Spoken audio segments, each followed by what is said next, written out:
from the streets of a poor Madrid neighborhood to one of the greatest right-backs in football history. This is the story of Achraf Hakimi. In the streets of Getafe, on the southern edge of Madrid, nobody expected anything extraordinary. It was a working-class neighborhood, industrial, unglamorous. The kind of place people passed through, not the kind of place that produced global football icons. But in a small apartment there, a Moroccan family was quietly building something remarkable. Hassan Hakimi had left his hometown near Casablanca with almost nothing. His wife Saida had done the same. They arrived in Spain with a dream that had nothing to do with football.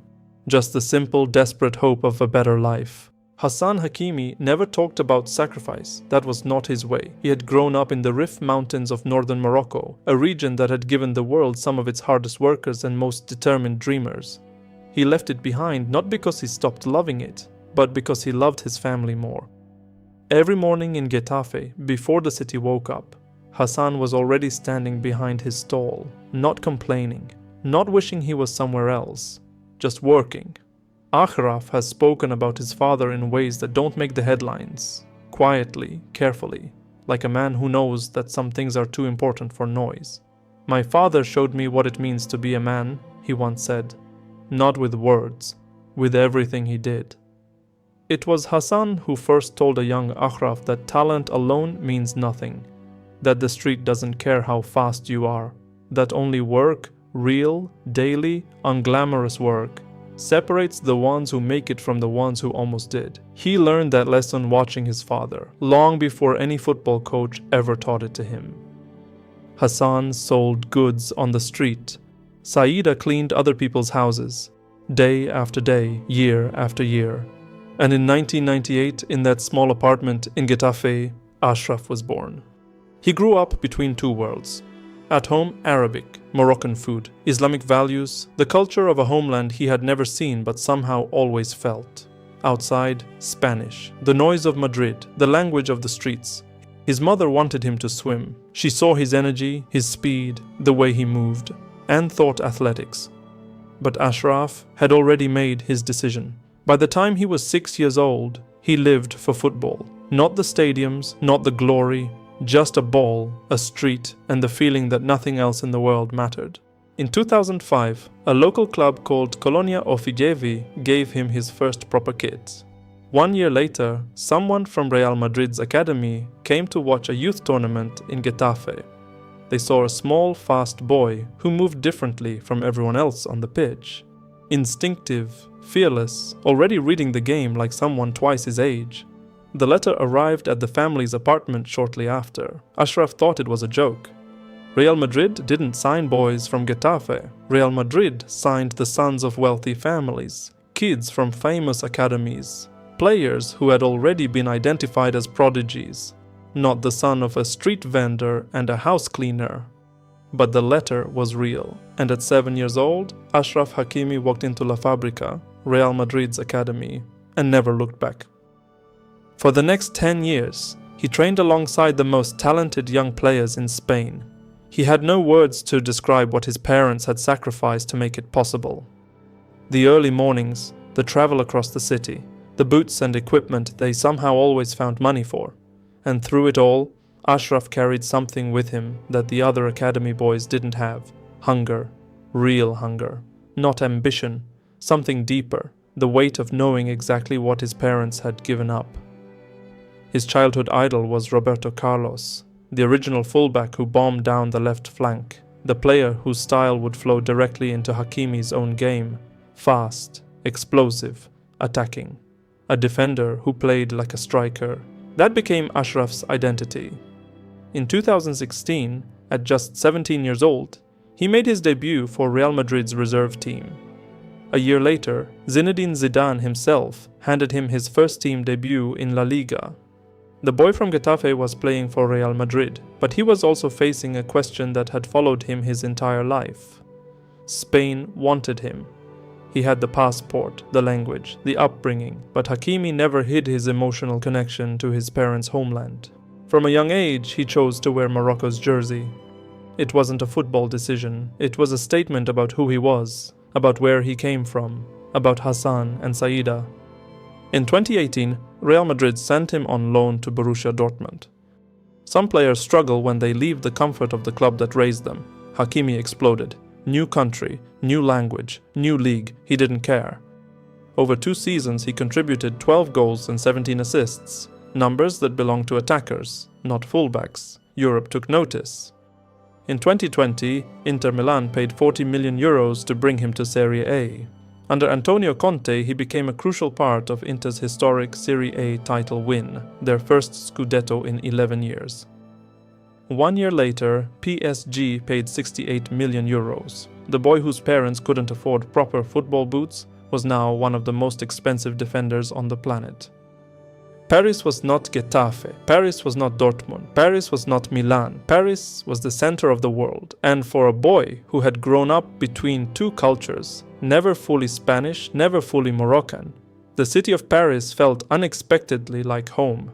In France, I feel very comfortable, he said after his first months at PSG. People received me with a lot of love. There are many people here with African and Arab backgrounds. I feel understood. At PSG, he found something else he hadn't expected. A friend, Kylian Mbappé, the fastest man in football, the Prince of Paris. From day one, the two clicked. Speed recognizing speed, hunger recognizing hunger.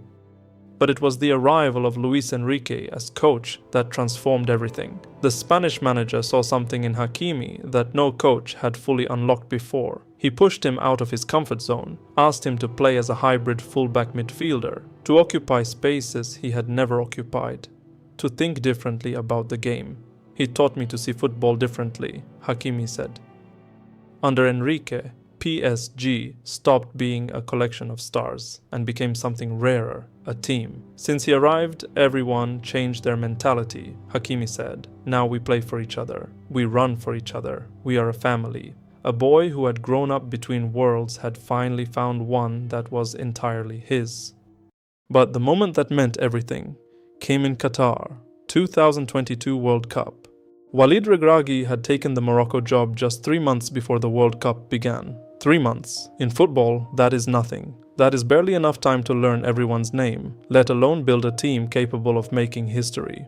But Regragui understood something that statistics and tactics cannot measure. He understood belonging. Many of his players, like Hakimi, had grown up between countries, born in Europe, raised between 2 cultures, sometimes made to feel like they weren't quite enough of either. Regragui looked at them and saw not divided men, but men with something to prove, something to fight for, a flag to wrap around their shoulders and say, "This is who I am." He built not a squad, he built a brotherhood. Players who had never played together suddenly ran through walls for each other. Injured men, Saiss, Mazraoui, played through pain they had no business playing through, because leaving the pitch meant leaving their brothers. And Hakimi, the boy from Getafe who had chosen Morocco when he could have chosen comfort, was at the heart of all of it, the captain in everything but the armband. Round of 16, Morocco versus Spain, the country that had given his family refuge, against the country his heart had always belonged to. The match ended goalless after extra time. It went to penalties. And when Morocco needed their most important kick, Achraf Hakimi stepped up. He scored the winning penalty in the shootout, sending Morocco through. He immediately led a wide smile, and he celebrated using a famous penguin dance. Morocco went on to become the first African and Arab nation to reach a World Cup semi-final, a moment that permanently changed perceptions of African football. The semi-final against France was more than a football match. It was history walking onto a pitch. Morocco faced France, a country deeply intertwined with Morocco's past. Former colonial ruler, home to the largest Moroccan diaspora in the world, and the reigning world champions. In Paris, in London, in Amsterdam, in Montreal, wherever Moroccan families had settled across the globe, they stopped. They gathered in living rooms and cafes and squares. They draped flags over their shoulders. They prayed. Morocco lost that night, 2-0 to a brilliant French side. But the world had already seen what it needed to see. An African team built on sacrifice, on diaspora, on boys who had grown up between worlds, had gone further than any African team in history. Regragui said it best in the aftermath. "We gave the maximum. We wanted to show the world that Moroccan football exists. It did more than exist. It changed what the world believed was possible." And somewhere in that losing dressing room, Achraf Hakimi, son of Hassan and Saida, boy from Getafe, sat with his brothers and felt something that no trophy had ever given him: pure, unbreakable pride. And at the center of it all was the boy from Getafe, the son of a street vendor and a house cleaner, who never once forgot where he came from. In 2025, Hakimi won the UEFA Champions League with PSG, his second Champions League title, and extended his contract until 2029.